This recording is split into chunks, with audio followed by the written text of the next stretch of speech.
Tuesday, 3 days na lang po, November 16 na. Makikita nyo na ang Iglesia ni Cristo sa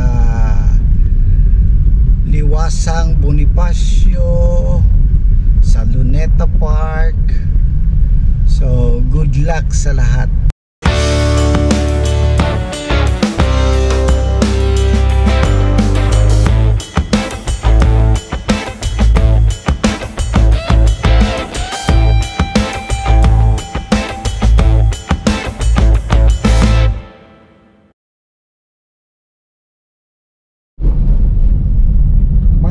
Vloggers na nagsasabi na pinunduhan daw ni VP Sara at ni Pulong Duterte ang rally ng Iglesia ni Cristo.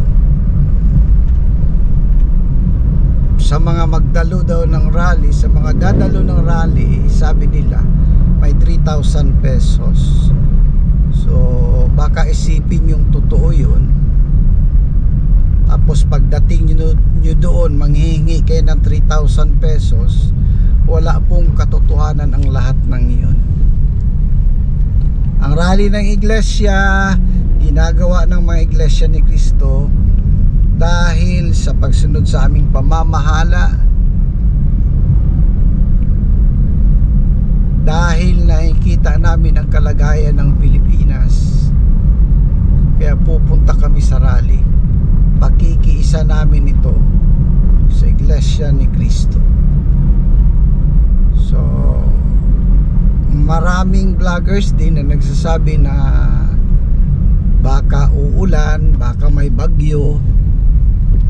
Nais naming iparating sa inyo na anuman ang mangyari sa November 16, ang Iglesia ni Cristo ay darating sa lugar kung saan kami dapat darating.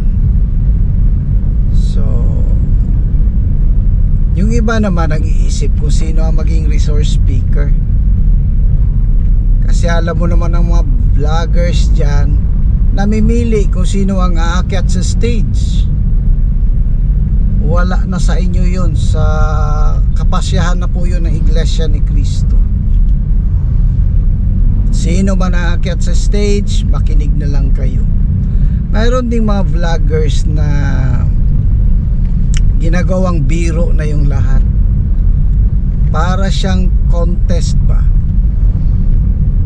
Sabi niya, ang Iglesia ni Cristo nandun sa rally, ang KOJC nandun sa rally, ang JIL nandun sa rally, pero wala daw ang Catholic Church sa rally.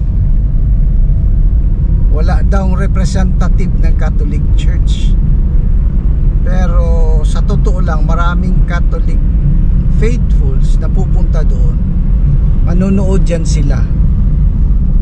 Siyempre gusto rin nilang ma-experience yung rally ng Iglesia ni Cristo. Pulis, maraming pulis doon. Napakaraming pulis ang ilalagay para ingatan yung rally na walang destabilizer ang manggugulo doon. Ang iglesia, sure kami na hindi kami manggugulo. So nandun ang mga pulis.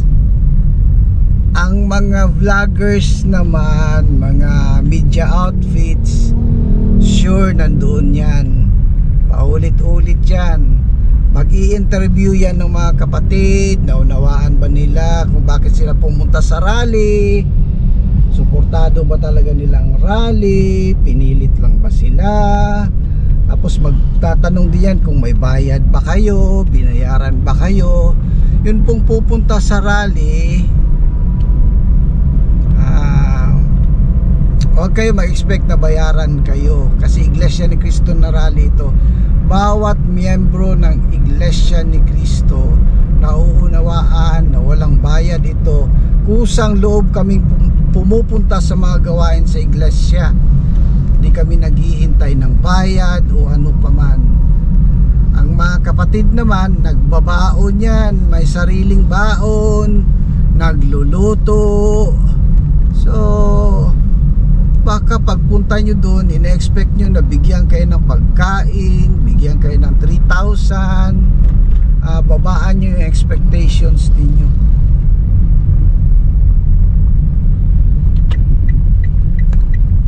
So ilang araw na lang? 3 days. Yung mga ganitong rally para sa amin ay makikita yung ibang post, socializing. Kasi nga yung ibang mga kapatid mula sa iba't ibang lugar na magkaibigan, sa mga ganitong okasyon nagkikita-kita ang mga magkakapatid sa Iglesia ni Cristo. May kaibigan ka na nandoon na sa kabilang lugar, ngayon sa panahong ito magkikita-kita kayo. Kaya socializing ang tawag namin. Parang relaxing time lang. Sa iba very natatakot sila, pero para sa iglesia relaxing time lang ito. Susunod kami sa pamamahala, makikiisa kami sa pamamahala, at pupunta sa lugar kung saan kami ma-assign. So ganun po yun. Ang Iglesia ni Cristo patuloy sa paghahanda para sa rally na ito. Nagkaroon kami ng panata.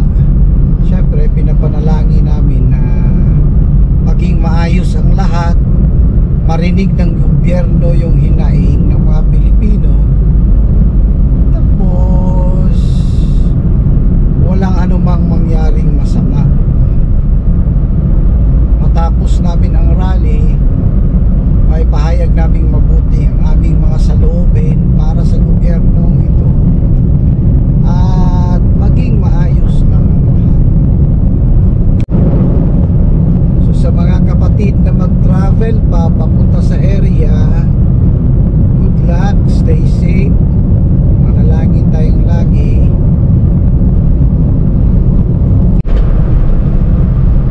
Sa mga vloggers naman dyan na nagsasabi na wala kaming karapatang mag-demand ng transparency, isipin nyo rin po, Pilipino kami, nagbabayad kami ng taxes, lahat kami may karapatang mag-demand ng transparency.